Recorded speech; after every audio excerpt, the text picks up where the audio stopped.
할렐루야. 유성산 나옵니다. 새해 복 많이 받으십시오. 1월 1일 날도 새해 복 많이 받으시고 또 설날 되면 또 새해 복 많이 받고 연금도 2번 연속으로 새해 복 많이 받으시는 우리 모두가 되길 바랍니다. 설 명절 중에 있는 주일이나 명절에 관한 그런 말씀을 전해야 되나 이렇게 고민하다가 목포문 말씀을 한 주 동안 계속 묵상하는 가운데 보니까 본문에도 먹고 마신다고 하는 말이 계속 나옵니다. 52절부터 읽었던 59절까지 보면 먹고 마신다라고 하는 단어가 이 말이 대략적으로 보면 10번 정도 나옵니다. 그러니까 먹고 마시는 이야기라고 말할 수 있겠죠. 그래서 명절 되면 우리가 뭐니 해도 음식, 먹는 것에 많은 관심이 있습니다. 물론 제사를 드린다 믿지 않는 분들은 그렇게 얘기하지만 그래도 명절 되면 음식을 뭘 하느냐, 평상시에 먹지 못하는 그런 음식을 명절에 먹는 그런 또 재미도 있고 그런 또 관심도 있습니다. 물론 이 먹고 마신다고 하는 것이 육신적인 것이 아니라 영적인 것이라고 하는 것을 우리가 본문에서 발견할 수가 있습니다. 그리고 보면 영적인 것과 육적인 것은 별개다라고 이렇게 볼 수도 있지만 어떤 한 측면에서 보면 육신의 것과 영적인 것은 연결되어져 있다라고 이렇게 볼 수 있습니다. 그래서 우리가 육신의 음식을 먹을 때에 우리 예수 믿는 사람들은 음식을 먹기 전에 뭘 합니까? 기도하죠. 무슨 기도를 합니까? 감사합니다. 이 음식을 먹게 해주셔서 감사합니다. 이렇게 얘기하는데 사실은 우리가 감사의 기도를 음식을 먹는 것 자체, 음식이 내 입으로 들어가는 이 과정 속에서 하지만은 그런 감사해야 될 조건들이 많이 있어서 감사해야 되지만 음식에 대한 감사보다도 실질적으로 이 음식을 먹을 때마다 우리는 그리스도인은 항상 생각해야 될 게 예수님의 삶과 피를 생각해야 된다는 사실이죠. 그렇죠? 우리가 음식을 먹으면 육신의 음식을 섭취하는 것에 대한 감사도 있지만 이 육신의 음식을 먹을 때마다 우리는 우리에게 영적인 양식을 주시는 하나님께 감사해야 된다는 사실이죠. 그래서 음식에 대한 자체의 감사보다도 정말로 하나님께 대한 예수 그리스도께 대한 그런 감사가 있어야 될 줄로 믿습니다. 그러니까 음식을 먹을 때 단순히 이 음식에 대한 감사보다도 우리에게 영적인 양식을, 우리에게 영원한 생명을 주신 예수 그리스도에 대한 감사가 분명히 그렇게 포함되어야 될 줄로 믿습니다. 여러분 본문 내용에 앞서 예수님께서 물고기 2마리와 보리떡 5개로 남자와 어린아이와 여자를 제외한 남자만 5,000명이 되는 그런 오병이어의 기적을 나타내셨습니다. 이 표적, 그러니까 단순히 기적이라고, 기사라고만 하지 않냐고 표적이라고 하는 것은 상징적인 의미가 있다라고 하는 그런 의미로 해서 표적이라고 이렇게 기록을 하고 있습니다. 오병이어의 이 표적을 통하여서 많은 사람들이 예수님을 따르게 되었습니다. 거기에 모였던 그야말로 여자와 아이를 제외한 5,000명, 남자만 5,000명, 전체적으로 보면 15,000명에서 약 2만 명이 넘는 큰 무리가 거기에서 이 기적을 직접 체험을 했습니다. 뭐니 해도 먹으면서, 그죠? 입으로 씹으면서 경험하는 것이 확실한 경험이라고 할 수 있습니다.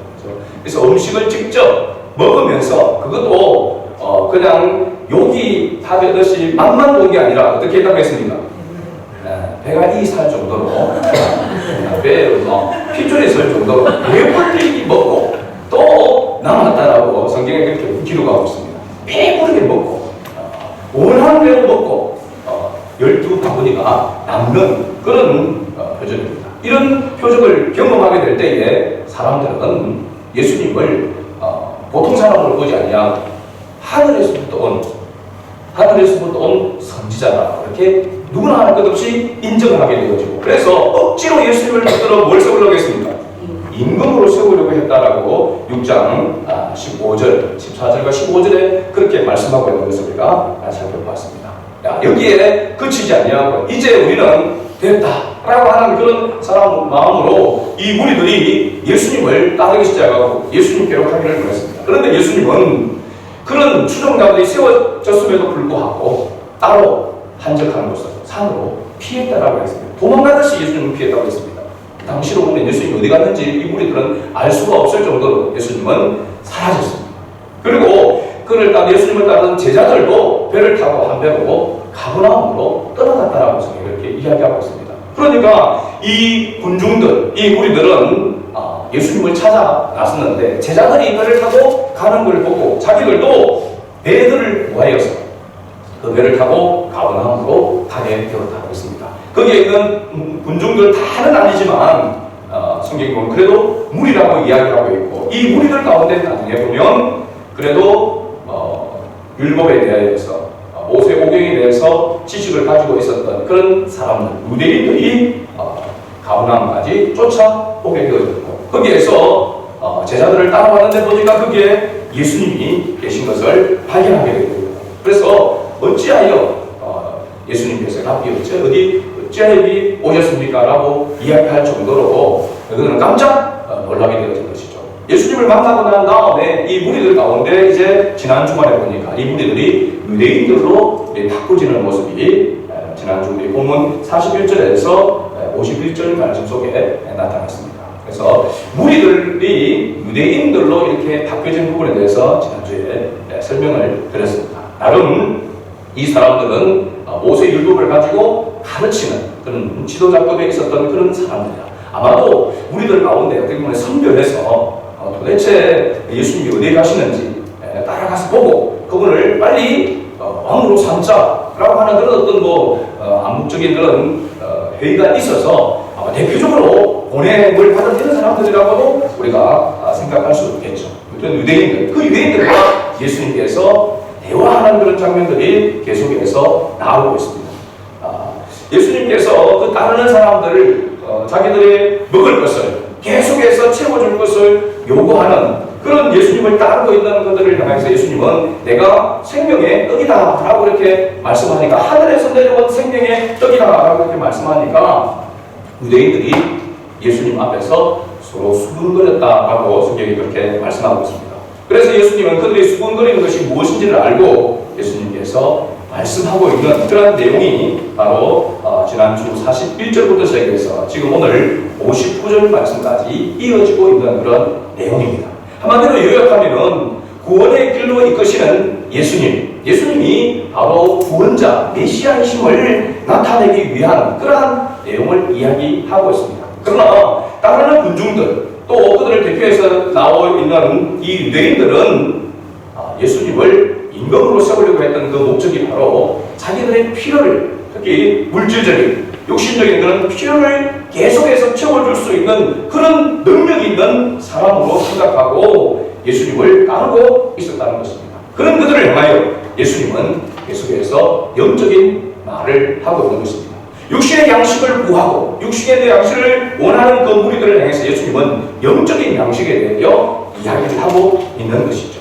이렇게 계속해서 예수님께서 이렇게 이야기하고 있는 이유는 바로 너희가 눈에 보이는 것, 이 땅에 썩어 없어질 육신의 양식은 영원한 생명을 줄 수 없다.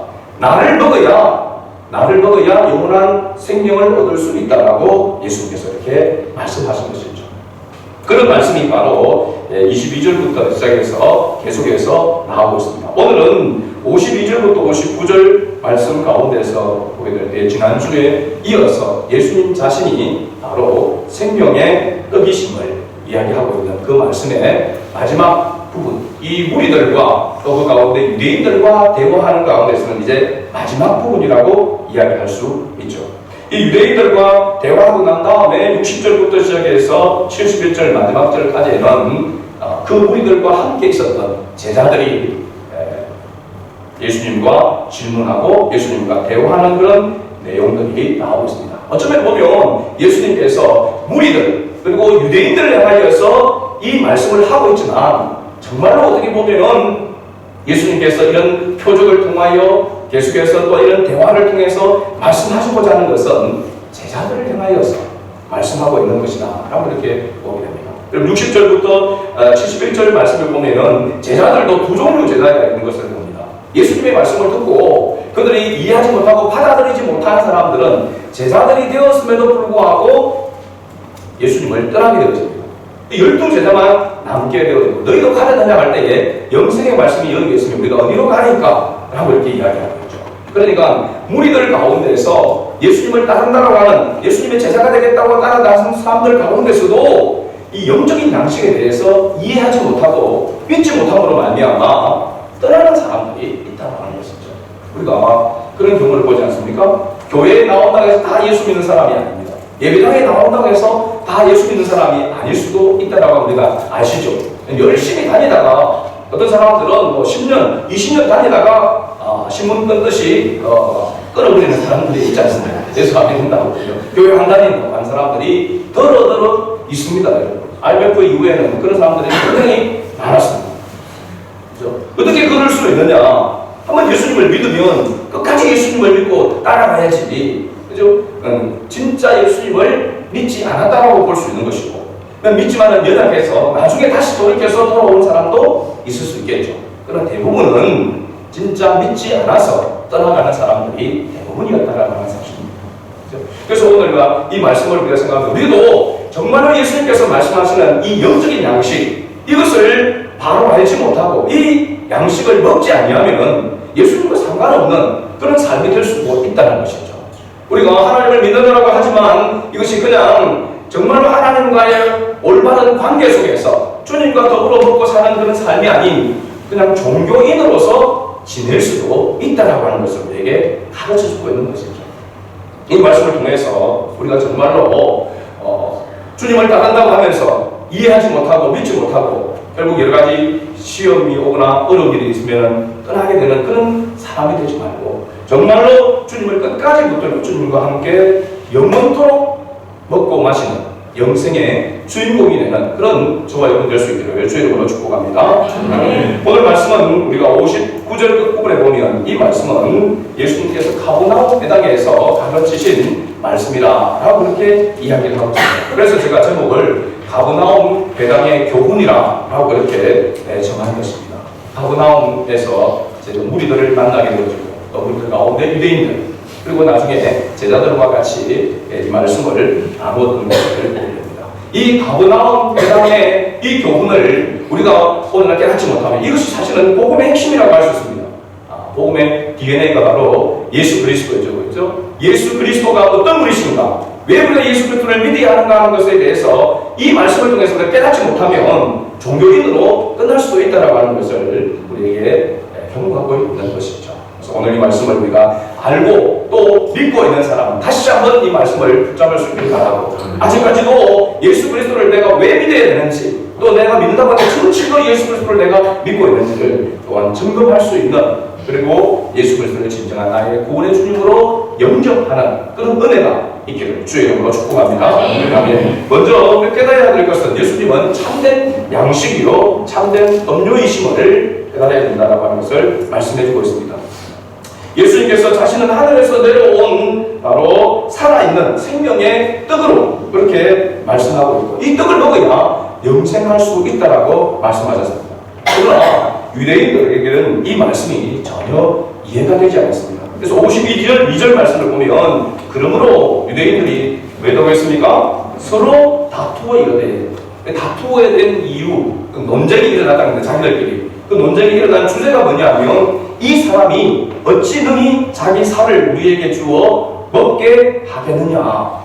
자기 살을 먹고 자기 피를 마셔야 영원한 생명을 얻는다고 이야기하는데 정말 저 사람이 자기 살을 주겠느냐 우리에게 주겠느냐 그 살을 먹어야 우리가 영생할 수 있는데 이 유대인들은 이게 가지고 서로 다투었다라고 그렇게 이야기를 하고 있습니다. 예수님께서 말씀하시고자 하는 그 의미를 깨닫지 못한 것이죠. 육신에 지금 온통 육신에 대한 관심, 육신에 대한 양식, 자기들이 이 땅에서 먹고 살 것에 대한 거기에 초점이 맞춰 있다 보니까 영적인 것에 대해서는 그냥 눈이 감겨져 있어서 보지를 못하고 있는 것이죠. 그래서 그 의미를 깨닫지 못하고 있다는 사실입니다. 그럼 오늘 우리가 이 땅을 살아가면서 우리가 먹는 문제, 또 이 땅에서 우리가 즐기고 이 땅에서 살아가는 것에 계속 초점을 맞춰서 살아가다 보면 위로 하늘을 쳐다볼 수 없는 그런 삶이 되어집니다. 끊임없이 이 육신의 지금 이 땅에서의 것을 움켜쥐고 그것을 잡으려고 더 많이 가지려고 소유하려고 그렇게 발버둥 치면은 여러분 그냥 일반 보통 사람들도 계속해서 이 땅의 것에 대해서 열심히 추구하고 살아가면은 그냥 하늘도 제대로 한번 쳐다보지 못하고 살아간다 이렇게 얘기합니다. 그래서 가끔은 우리가 하늘을 쳐다볼 수 있는 그런 여유를 가져야 된다고 이야기하고 있죠. 이건 영적인 것과 상관없이 삶의 그런 여유가 필요하다고 하는 것을 이야기하고 있는 거죠. 그런데 예수 그리스도를 믿는 하나님의 자녀인 우리, 이 땅에 소망을 가지고 있지 아니하고 영원한 것에 소망을 가지고 있는 우리가 이 땅의 것에 초점에 맞춰서 살아간다고 한다면 그리스도인임에도 불구하고 하나님의 은혜를 맛보고 영적인 이 은혜를 맛보고 누리는 삶을 살아갈 수 없다는 것이죠. 불행한 삶을 살 수 있다고 하는 사실입니다. 그래서 오늘 이 말씀을 통해서 우리가 내가 육신의 음식을 먹을 때도 육신의 일을 할 때도 이 일을 하고 이것을 먹는 목적이 의미가 무엇인지를 우리가 알아야 한다는 사실입니다. 그리고 예수 그리스도를 위해서 예수 그리스도가 나의 삶의 주인이고 예수 그리스도를 위해서 사는 것이 내 삶의 목적임을 우리가 한시도 잊어서는 안 된다라고 하는 것이 바로 예수님께서 우리에게 가르쳐주는 바로 교훈의 핵심이라고 생각합니다. 예수님의 말씀을 듣고 그냥 문자 그대로 말 그대로만 생각하고 깨닫지 못하고 있었던 그 사람들을 향해서 예수님은 너무나도 지속적으로 계속해서 말씀을 하고 있습니다. 가르쳐주고자 그들에게 이 일이 육신적인 것이 아니고 영적인 것에 있다라고 하는 것을 가르쳐주기 위해서 그래서 예수님께서 이 땅에 육신의 몸을 입고 오신 이유가 무엇인지에 대해서 가르쳐주고 있습니다. 예수님께서 육신의 몸을 입고 이 땅에 오신 이유는 바로 뭐냐면 하나님의 택한 자녀들에게 영원한 생명을 주시기 위함이었습니다. 그래서 예수님께서 말씀하시는 그 구절마다 보면은 53절에 내가 진실로 진실로 너희에게 이르노니 예수님께서 그냥 말씀하지 아니하고 이 진실로 진실로 너희에게 이르노라 진실로 진실로라는 말은 사실은 우리가 아멘 아멘이라고 하는 것과 같은 것입니다. 이 말은 엄중하게 이 말씀을 할 때 예수님의 말씀 가운데서도 엄중하게 꼭 필요한 그런 아주 엄중하게 말씀을 할 때 사용하는 그런 부분이 바로 내가 진실로 진실로 너희에게 이른다고 하는 이 표현입니다. 자, 엄중하게 예수님께서 말씀하시는 그게 뭐냐면 인자의 살을 먹지 아니하고 인자의 피를 마시지 아니하면 너희 속에 생명이 없느니라. 생명이 없는 사람이 누구라는 겁니까? 인자의 살과 인자의 피를 마시지 않는 사람은 그 속에 생명이 없다. 영원한 생명이 없다라는 것을 말씀하고 있죠. 자, 우리가 예수님의 살과 피, 예수님께서 생명의 떡이라고 하신 그 이유는 예수님 자신을 먹어야 된다라고 하는 것을 이야기했죠. 떡이라고 표현을 하고 있는 것. 우리가 앞단락에서는 떡이라고 하는 단어가 많이 여러 번 나왔습니다. 계속해서. 그래서 떡이라고 하는 그 이유는 먹어야 된다고 이야기하고 있죠. 예수님은 더 나아가서 예수님의 살과 피를 먹고 마셔야 된다라고 이야기하고 있습니다. 그리고 먹고 마신다라고 하는 게 진짜 유대인들이 생각하는 것처럼 육체의 이 살을 뜯어먹고 그 피를 마신다는 것을 이야기합니까? 아니죠, 그죠? 우리 여기 있는 분들은 그게 아님을 잘 알고 있습니다. 먹고 마신다라고 하는 것은 한마디로 다른 말로 이야기한다면 믿는다라고 하는 것입니다. 예수 그리스도를 믿는다. 좀 더 구체적으로 이야기하면 무엇을 믿는 것입니까? 예수 그리스도의 말씀을 믿는 것을 이야기하고 있습니다. 그러니까 예수님을 믿지 아니하면 그 속에 뭐가 없다? 생명이 없다. 누구의 생명입니까? 예수의 생명이 없다는 것입니다. 예수의 생명이 왜 있어야 합니까? 예수의 생명이 영원한 것이기 때문에 그렇습니다. 그렇죠? 인간의 생명은 한계가 있는 것이고 유한한 것이잖아요. 그러나 예수님의 생명은 영원한 것이거든요. 그래서 예수님의 말씀을 믿는 자에게는 예수님의 생명이 있다라고 합니다. 그래서 예수님의 말씀이 없는 자는 예수님의 생명이 없는 것입니다. 그래서 사람들이 예수님을 믿습니까? 나는 믿지 않는다라고 하는 것은 뭘 믿지 않는다라고 이야기하냐면 예수님 자체를 믿지 않는 거지만 예수님의 말씀, 진리를 믿지 않는다는 것입니다. 우리가 예수님을 믿는다, 우리가 하나님을 믿는다라고 하면은 그냥 막연한 하나님을 믿는 것이 아니고 하나님의 약속의 말씀을 믿는 것인 줄 알겠습니다. 그래서 우리가 말씀을 들어야 되고 그 말씀을 먹어야 하는 것이죠. 그죠? 날마다 말씀을 먹는다라고 것은 눈으로 먹고, 그죠? 또 생각으로 먹고, 계속해서 하나님의 말씀, 그 말씀 진리의 말씀을 먹어야 우리 안에 예수의 생명이 자라게 되는 것이고, 예수의 생명이 나타나게 되는 것입니다. 그래서 예수님께서 오신 이유는 이 영원한 생명을 주시기 위함이기에 예수님께서는 계속해서 이 생명에 대하여 강조하고 있는 것을 봅니다. 54절에도 여러분 보시면 내 살을 먹고 내 피를 마시는 자는 영생을 가졌고 마지막 날에 내가 그를 다시 살리리니, 부활과 영생에 대해서 말씀하고 있고, 55절 말씀은 진짜 엑기스의 중요한 말씀입니다. 다시 한번 55절을 읽어볼까요? 내 살은 참된 양식이요 내 피는 참된 음료다. 여러분, 양식과 음료가 무엇을 위해서 필요한 것입니까? 생명을 위해서 필요한 것입니다. 우리가 예수의 생명을 얻었지만 계속해서 예수님의 말씀을 계속해서 먹고 마시는 것, 예수님의 말씀을 듣고 그 말씀에 순종해야 되는 이유가 바로 뭐냐면, 예수님의 말씀을 계속해서 먹고 그 말씀 따라 순종하게 되어지면 우리의 삶 속에 예수의 생명이, 예수님이 나타나게 되어 있는 것이죠. 그래서 예수님을 믿으면 믿을수록, 예수님의 말씀에 순종하면 순종할수록 우리의 모습 속에는 뭐가 나타나야 됩니까? 예수님이 나타나야 되는 것이죠. 예수님의 인격과 예수님의 성품이 우리가 나타나야 하는 것입니다. 그것을 나타내는 것이 뭐라고 했습니까? 영광이라고 했습니다.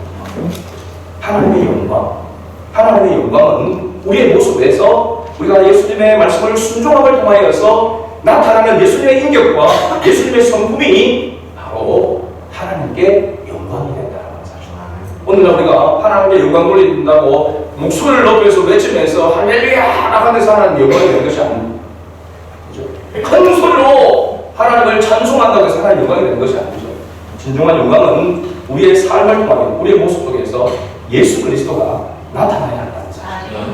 예수님의 말씀이 나타나는 것이죠. 그것이 계속해서 더 풍성하게 나타나도록 하기 위해서 우리가 하나님의 말씀을 더 듣고, 그죠? 그 말씀 가운데 순종하기 위해서 기도해야 한다는 사실이죠. 그래서 말씀과 기도로 통하여서 거룩하여지니라고 사도 바울은 그렇게 말씀했던 것입니다. 이 영원한 생명과 관계해서 예수님은 계속해서 말씀하고 있고, 예수님 자신이 바로 영원한 생명을 위한 양식이시고 또 영원한 생명을 위한 음료임을 가르쳐주고 있습니다. 이 양식과 음료를 먹어야만 57절 말씀에 보면은 산다라고 이렇게 살리라. 그리고 58절에 보면 영원히 살리라. 여러분, 이 땅에서만 예수님의 말씀을 먹고 예수님을 먹으면 사는 것뿐만 아니라 영원히 살리라. 영원한 생명을 얻게 된다라고 하는 것을 말씀해주고 있죠. 그래서 여러분, 영원한 생명은, 하나님의 나라는 죽고 난 다음에 가는 것이 아닙니다. 그렇죠? 알고 계시죠? 하나님의 나라는 이 땅에서 맛보는 자가 하나님의 나라로 연결되는 것입니다. 연결. 그래서 우리가 예수 믿는 사람들의 장례식을 연결식이라고 이렇게 이야기하는 그런 부분도 있습니다. 그렇죠? 그리고 보면은 이 땅에서의 하나님의 나라를 맛본 사람이 영원한 하나님의 나라로 이제 들어가는 것이 바로 예수 믿는 사람의 장례라고 이렇게 이야기할 수 있는 것이죠. 그러니까 이 땅에서 하나님의 나라를 얻지 못하면 죽고 난 다음에 영원한 하나님의 나라가 연결될 수가 없습니다. 절대로 없다고 하는 걸 아시죠? 그죠? 그래서 이 땅에서 우리가 천국을 맛보아야 하는 것입니다. 천국을 맛본다라고 하는 것은 예수님의 생명은, 예수님의 인격과 예수님의 성품을 이 땅에서 우리가 맛보고 누리는 삶이 있어야 한다는 것이죠. 굉장히 중요한 겁니다. 그러나 요즘 사람들은 육신적인 것에 취하여서 이 영적인 것에 대하여서 관심을 가지지 않냐고 그런 삶을 살아가고 있지 않은 것입니다. 그러니까 지금 오늘 본문에 나오는 이 유대인들이나 이 무리들이나 오늘 우리가 사는 모습이나 크게 다를 바가 없는 그런 모습, 안타까운 모습이죠. 누가 더 나쁘겠습니까? 여기에 오늘 이 성경 속에 있는 유대인들, 그리고 나중에 보면 예수님을 떠났던 제자들, 그들과 오늘 우리가 주님의 말씀을 따라서 살지 못하고 영생의 삶을 맛보고 누리지 못한다면 누가 더 나쁜 사람이겠습니까? 우리가 더 나쁜 사람이죠. 우리가 더 나쁜 사람이죠. 왜냐하면 이런 것을 교훈해서 기록하고 있고, 우리로 하여금 이런 과오를 범치 말라고 우리에게 성경에 이렇게 기록되어져 있고 이렇게 말씀하면서 불구하고 그들의 그런 그 이후의 결과가 어떤 것을 우리가 알고 있음에도 불구하고 이 말씀을 가까이 하지 아니하고 주님의 말씀 따라 우리가 순종하지 않는다고 하는 것은 우리가 나쁜 것이죠. 이건 정치도 하는 사람들도 마찬가지입니다. 이전에 잘못된 정치에 대해서 그러면 국민들이 뭐 촛불을 들어서 뭐 정권을 바꿨지 않습니까? 그러면 이전보다 더 잘해야 됩니까? 더 못해야 됩니까? 더 못한 사람은 더 나쁜 사람이라고 말할 수 있는 것이죠. 잘못되어진 것에 대해서 정부를 세웠다 한다면 이전보다는 더 잘된 부분들이 더 많아야 하는 것이죠. 국민들이 실망을 하고 있는 부분은 그런 부분도 있는 것이죠. 그건 이 정치에만 관한 거겠습니까? 하나님을 우리 보실 때 마찬가지 아니겠습니까? 구약의 성도들, 그리고 예수님 당시의 성도들, 그리고 오늘날 우리의 모습과 비교했을 때에 우리가 더 나은 모습으로 하나님을 영화롭게 하는 그런 삶을 살아가야 되는데 그렇지 못하다면 더 지탄을 받고 더 징계를 받아야 될 그런 모습이 아니겠습니까? 이 말씀을 통해서 우리가 다시 한번 예수 그리스도 자체, 예수 그리스도를 정말로 먹고 마시는 온전히 믿고 순종하는 그런 삶을 살아갈 수 있기를 바랍니다. 여러분, 이 세상 사람들은 영적인 것과 이 육적인 것을 비교했을 때에 육적인 것에 더 우선순위가 있다고 합니다. 보이지 않는 것보다는 보이는 것에 더 가치가 있다고 생각하게 되죠. 여러분, 명절에 아마 여러분들 가족의 분위기가 어땠나 여러분들은 가서 다 뭐 모여서 서로 자기의 부족함을 이야기하고 자기 연약함을 이야기하면서 같이 위로하고 격려하는 그런 모습이었습니까? 자랑하는 모습이었습니까? 아이고 우리 막 이번에 돈 많이 벌었네. 아이고 좋은 대학 들어갔다. 또 뭐 하여튼 여러 가지 이런 모습으로 승진했다. 뭐 이런 이야기들. 좀 잘하는 그런 이야기들을 막 자랑하겠죠. 그게 어떻게 보면 인지상정이라고 이야기했습니다. 할 수 있습니다. 명절에 모여가지고 안 좋은 이야기나 쫙 하고 그러면은 별로 기분이 안 좋겠죠. 그죠? 그래서 좋은 이야기만 한다고 하는 그런 분위기겠지만 그리고 어떻게 보면은 자랑하기 위해서 사는 그런 삶의 모습이 있습니다. 이 땅의 것에 대한 것에 대해서 누가 더 많이 소유하게 되었는지 누가 더 높은 자리에 올라갔는지에 대한 그런 부분에 대해서 자랑하기 위한 그래서 그 자기 영광을 드러내기 위한 것에 목적을 두고 있다고 하는 것입니다. 이것은 헛된 것임을 말하고 있는 것이죠. 제가 요즘 TV 광고를 하나 보면서 참 혼자서 이렇게 웃을 때가 있습니다. 씁쓸하게. TV 광고에 차 광고가 나옵니다. 그런데 뭐 문의를 하는지는 모르겠지만 성공을 잘 못하고 있는 것 같아요. 그래서 막 제발 좀 이렇게 열심히 해서 성공하라고 엄마가 저랑 이렇게 이야기하죠. 그런데 어느 날 아들이 그랜저를 몰고 집 마당으로 들어옵니다. 그러면서 성공한겨? 이렇게 성공한겨? 뭐 이렇게 이야기합니다. 그러고 나서 아들이 오니까 아들이 내 아들은 보다 나고 그 차 갔으면 차 쓰다듬고 있는 거죠. 그러면서 성공한 사람이 타는 그런 뭐 차 이런 어떤 뭐 같습니다. 근데 그 제가 한번 생각하면서 만약 옆집에 다른 아들이 최고급 벤츠를 몰고 와서 마당에 주차를 하면 그 덩치덩치 춤을 추던 엄마가 계속 춤을 추었을까? 그런 생각을 저 혼자 해봤습니다. 춤을 추다가 벤츠를 보고 야, 니 성공하면 성공하니까 너 가서 빨리 열심히 일해라.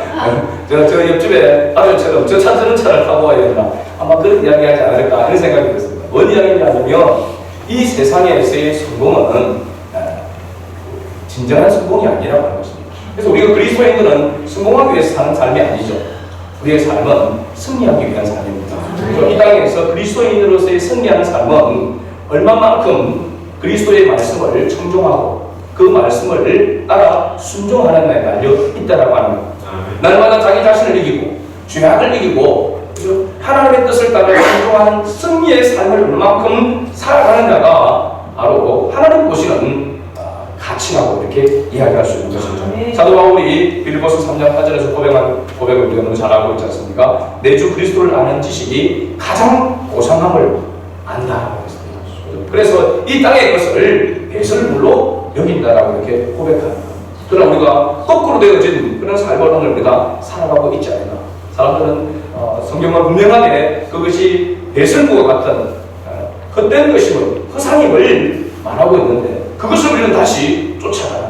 그래서 목회자로서 이렇게 생각할 때에 목회자들이 가장 앞장서서 어떻게 보면 세상의 것에 대한 것을 내려놓아야 되는데 그 세상의 것을 추구하려고 그러고 그 세상의 것을 더 기준으로 삼으려고 하는 그런 모습들이 있습니다.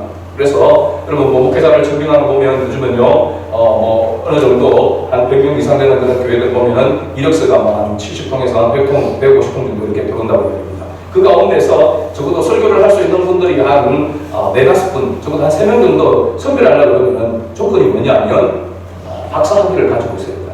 박사 학위. 제가 목회를 하면서 주변에 박사 학위를 가진 목사님들을 이렇게 봅니다. 목회하고 박사 학위하고는 거의 상관이 없습니다. 어떤 한 부분은 그냥 공부를 해서 이게 지식적인 그런 부분이 있는 거지, 목회를 하면서 석사고 박사고 아무 필요 없습니다. 저도 석사 가지고 있잖아요. 아무 필요 없습니다. 이력서 할 때 쓰는 겁니다. 있는 겁니다. 그런데 그런 부분들을 보면서 저도 역시 뭐 예외는 아닙니다만 목회자들부터 이런 기준이 정말 하나님 앞에 신실한가, 물론 그런 부분들을 제대로 판단할 수 있는 그런 기준이 같다 보니까 그런 세상적인 그런 기준을 참고를 한다라고 하는 그런 부분은 인정하지만, 하나님 앞에서 정말 보아야 될 참된 기준이 무엇인지에 대해서 분명하지 못하니까, 그죠? 세상적인 그런 기준을 가지고 사람을 이렇게 본다라고 하는 참 안타까운 문제죠. 이게 목회자에 관한 부분이겠습니까? 우리 그리스도인들 성도들하고 마찬가지입니다. 교회에 어떤 차를 타고 가느냐, 어떤 사회적 지위에 있느냐, 어떤 것을 소유하고 있느냐에 따라서 교회 안에서 대우하는 그런 모습들이 달라지는 것, 우리가 부인할 수 없잖아요. 그렇죠? 그런 부분들이 우리가 정말로 때로는 그런 부분들을 보면서 우리가 부러운 마음도 있을 수도 있고, 우리도 저런 모습, 나도 저런 차를, 저런 것들을 소유하고 싶은 마음도 있을 수 있겠지만, 그러나 한편에서는 그것이 하나님 앞에서의 기준은 되지 않는다라고 하는 것을 우리는 안에서 부인해야만 될 줄로 믿습니다. 하나님 앞에서 내가 얼마나 가치 있는 삶을 살아가느냐, 내가 얼마나 하나님 보시기에 합당한 삶을 살아가느냐, 거기에 초점을 끊임없이 맞춰야 한다는 사실이죠. 두 번째, 영생의 가치를 우리는 알아야 합니다. 영생의 가치가 얼마만큼 중요한가, 얼마나 영광스러운가, 그죠? 영생은 얼마나 큰 은혜인가 라고 하는 것을 깨닫지 못하니까 사실 예수님께서 계속해서, 여러분 우리가 요한복음 6장을 쭉 묵상하면서 계속해서 이렇게 보면 답답할 정도로 예수님은 알아듣지도 못하는데 계속 이 말씀을 하고 있습니다. 그죠? 그야말로 동문서답을 하고 있는 그와 같은 모습이 보여집니다. 왜 그럼에도 불구하고 예수님께서 계속 이렇게 말씀하고 있는가? 이것이 너무나도 중요하기 때문에, 정말 깨닫기를 원하는, 그리고 오고 오는 세대가 주님의 말씀을 들을 때에 깨닫기를 원하는 그런 마음이, 그런 뜻이 있기 때문에 계속해서 이 말씀을 끊임없이 지겹도록 하고 있지 않는다라고 이렇게 생각했습니다. 53절에 인자의 살을 먹고 인자의 피를 마셔야 영원한 생명이 있다라고 이렇게 말씀합니다. 사실은 이 말은 유대인들에게는 역겨운 얘기입니다. 살을 먹는다, 피를 마신다, 있을 수 없는 일입니다. 유대인들은 막 살을 먹는다, 피를 마신다. 여러분, 레위기 17장 10절에서 4절 말씀 보면은 먹지 말아야 될 그 가운데 하나가 뭐냐면 피채 먹지 말라고 했습니다. 율법에 음식을 먹을 때, 고기를 먹을 때에 피 있는 채를 먹지 말라고 했습니다. 그런데 예수님이 뭐라고 했습니까? 자신의 피를 마시는 말씀하고 있습니다. 그러니까 유대인들이 생각할 때는 이게 어떤 느낌이겠습니까? 역겨운 느낌입니다. 무슨 말씀을 하고 있냐? 율법에 피채 먹지 말라고 하는데 자기 살을 먹으라고 이야기하고 자기 피를 마시라고 이야기하고 있으니까. 여러분 54절에도 살과 피, 55절과 56절에도 내 살과 내 피, 56절에 보면 내 살을 먹고 내 피를 마시는 자는 내 안에 거하고 나도 그의 안에 거한다. 여러분 예수님의 살과 피를 먹고 마셔야만 예수님과 하나가 될 수 있다고 이야기합니다. 한 몸이 된다라고 이야기를 하고 있는 것이죠. 그걸 상호, 내주, 서로 내주하고 서로 거주하는 그것을 이야기하고 있습니다. 요한복음 15장 4절부터 7절에 보면 바로 이런 포도나무와 가지의 비유를 이야기를 하고 있죠. 그렇죠? 그 부분과 같은 이 부분은 그러면 구원에 관한 그런 부분이죠. 예수님의 살과 피는 뭐가 연결되냐면 구원과 연결된다라고 하는 것을 이야기하고 있는 것이죠.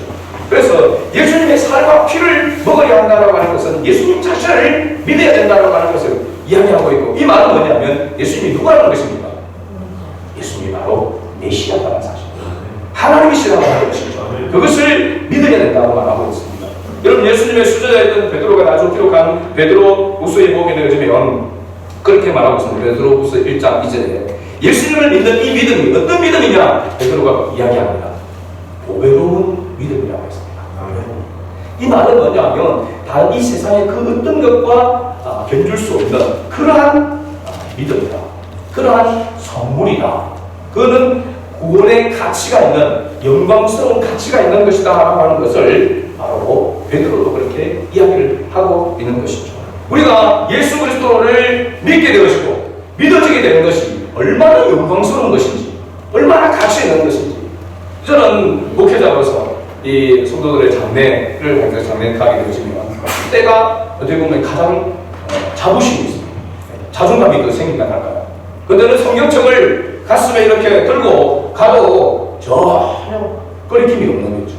장례식에 성경책을 들고, 목사가 성경책을 들고 그 장례에 가서 서는 것이 얼마나 영광스러운지 모릅니다. 왜냐하면 예수를 믿어 영원한 생명을 믿어 영원한 하나님의 나라에 들어가는 그 어떻게 보면 축가하는 연결식이잖아요. 이때만큼 자부심이 느껴지는 데가 어디 있겠습니까? 죽음 앞에서 사람들은 절망하고, 죽음 앞에서 사람들은 실망하고 난감하고, 그죠? 모든 것을 그냥 포기하는 그런 상태 가운데 있지만 우리는 그것이 아니라 바로 생명의 시작이고 영원한 삶의 시작이니까 이것이 얼마나 중요한 것입니다. 우리가 구원을 얻은 이 믿음의 가치가 얼마나 중요한지, 얼마나 영광스러운 것인지를 우리가 잊어서는 안 된다는 사실입니다. 요즘 뭐 사건 사고가 얼마나 많습니까? 보니까 이 설날 명절에 가족들 펜션에 이렇게 갔다가 가서 폭발로 해가지고 4명이 죽고 3명이 가족 우리가 중상을 입어서 생명 위독하다고 하는 뭐 행복하게 좋은 추억을 가족끼리 만들려고 했는데 그런 불화가 찾아오는, 어느 때 어떤 일이 일어날지 모르는 그런 시대 속에 살아가고 있지 않습니까? 어른이라서 나이 들어서 죽는 것만이 아니라 아이도 죽을 수 있는, 사고 죽을 수 있는 그런 어떻게 보면은 위험한 그런 시대 속에 우리가 있습니다. 이럴 때 우리가 가장 준비해야 될 게 뭘까요? 안전하고 있지만 가장 중요하게 우리가 생각해야 되는 게 죽음에 대한 준비. 그 죽음에 대한 준비는 예수 그리스도를 먹는 것입니다. 예수 그리스도를 믿는 것입니다. 그 외에 다른 방법이 없습니다. 마지막 세 번째 우리가 살펴볼 것은 예수님께서 구약의 만나와 생명의 떡이신 자신을 비교하고 있는 것을 보고 있습니다. 그러나 사실은 비교 불가라고 하는 것을 우리가 알 수 있습니다. 58절 말씀을 우리가 다시 한번 더 읽겠습니다. 58절, 6장 58절입니다. 이것은 하늘에서 내려온 떡이니 조상들이 먹어도 죽은 것과 같지 아니하여 이 떡을 먹는 자는 영원히 살리라. 아멘. 예수님께서는 자신을 하늘에서 내려온 떡이라고 하시고 구약의 만나와 비교를 해서 말씀합니다. 구약의 만나는 하늘의 양식이지만 광야에 있었던 이스라엘 백성들이 그것을 먹고도 결국은 어떻겠습니까? 죽었다라고 이렇게 이야기하고 있습니다. 광야에서 하늘 양식을 먹은 이스라엘 백성들은 모두 죽었지만은 생명의 떡이신 이 예수님을 먹는 사람은 영원히 살리라 라고 이렇게 말씀하고 있습니다. 구약에서 하나님께서 그런 40년 동안 이스라엘 백성들에게 내려주신 그 만나를 먹고 정말로 그들은 기뻐질 것입니다. 아무 일도 하지 않았잖아요. 그럼에도 불구하고 하나님께서 매일 만나를 내려줬습니다. 물론 안식일을 제불하고 안식일 전날에는 2배로 이렇게 내려주셔서 안식일도 먹을 수 있도록 이렇게 해주셨습니다. 때때로는 메추라기를, 이게 만나가 지겹다 할 때에 메추라기를 보내줘서 메추라기로 입이 고기에 닭새에 씹히도록 그렇게 하나님께서 해주셨습니다. 그렇다면 40년 동안 그렇게 하나님께서 그들을 먹이신 그 하나님이 바로 우리의 생명의 주가 되시고 구원의 주가 되신다고 하는 것을 믿어야 되는데 그렇지 못하고 다시 육신의 삶으로 돌아가고 세상의 것으로 돌아가서 헛된 것을 섬기는 그런 이스라엘 백성들의 그런 모습이 바로 오늘 우리에게 교훈이 되는 모습이 아니겠습니까? 영원한 생명은 예수 그리스도께 있는데도 불구하고 그것을 자꾸 뒤로 하고 이 땅의 것을 자꾸 추구하려고 하는 그와 같은 모습, 비교할 수 없는 그런 영생의 복이 예수 그리스도께 있음에도 불구하고 그것을 추구하지 않는 그런 모습에 대한 안타까움이 있다라고 하는 것이죠. 사실은 6장 11절에서 예수님께서 물고기 2마리와 보리떡 5개로 그 많은 사람들을 나눠줄 때에 그 떡을 나눠 주셨다라고 이렇게 이야기를 하고 있습니다. 마태복음 14장 19절에 보면 같은 이 500년 사건에 대해서 이야기하는데 반드시 이 떡을 떼어 나누어 줬다 이렇게 이야기합니다. 고린도전서 11장 23절에서 24절 말씀을 보면 성찬에 관한 말씀이 나오죠. 이 성찬을 할 때 반드시 떡을 떼어서 나누어 주는 그런 모습을 봅니다. 실제적으로 이 요한복음 6장에서 성찬에 관한 그런 말씀은 아니지만 앞으로 예수 믿는 사람들, 오고 오는 세대가 예수가 생명의 떡이심을 계속해서 잊지 말도록 기념해야 될 그 일이 뭐냐면 예수님께서 제정한 바로 성찬입니다. 성찬은 예수님의 살과 피를 기념하여서 예수 그리스도를 먹는 자가 영원한 생명을 얻는다라고 하는 것을 보여주는, 눈으로 보여주는 바로 말씀이라고 할 수 있죠. 그렇죠? 그래서 우리가 예수님이 바로 우리의 생명의 떡이시고 영원한 떡이심을 우리가 늘 기억해야 될 줄로 믿습니다. 여러분 앞에서 너희들이 41절과 42절 말씀을 보면은 그들 예수님에 대해서 안다라고 했습니다. 그들 부모가 누군지 안다고 했습니다. 그리고 어떤 위에서 출생했는지도 안다고 했습니다. 그러나 진정 알아야 될 것을 그들이 지금 알지 못하고 있는 것이죠. 우리도 그럴 수 있습니다. 예수님에 관하여 안다라고 이야기하는데 정말 예수님에 대해서 믿지 아니하는 그런 잘못된 삶을 살아갈 수도 있습니다. 여러분 다음 주에 우리가 묵상할 그 말씀 가운데 보면 제자라고 다친 제자가 따라다니면서도 불구하고 예수님 자체가 메시아이시고 생명의 뜻임을 이야기할 때 그것이 어렵도다. 그것을 받아들이지 못하고 믿지 못하고 수많은 사람들이 따라갔던 그런 모습을 봅니다. 오늘 우리가 그와 같은 모습의 삶을 살고 있지 않은지, 온전히 떠나지는 않지만 생활 속에서는 주님과 떨어져 있는 그런 삶을 살아가고 있지 않은지 우리 자신을 다시 한번 돌아보면서 가버나움 이 회당에서 예수님께서 우리에게 교훈한 이 말씀을 우리가 한 주 동안 붙들고 우리 남은 생애 동안 붙들고 하나님의 영광을 나타내는 보배로운 믿음을 가진 그리스도인들을 살아가는 주와 여러분들 수 있는 주의 도로 축복합니다.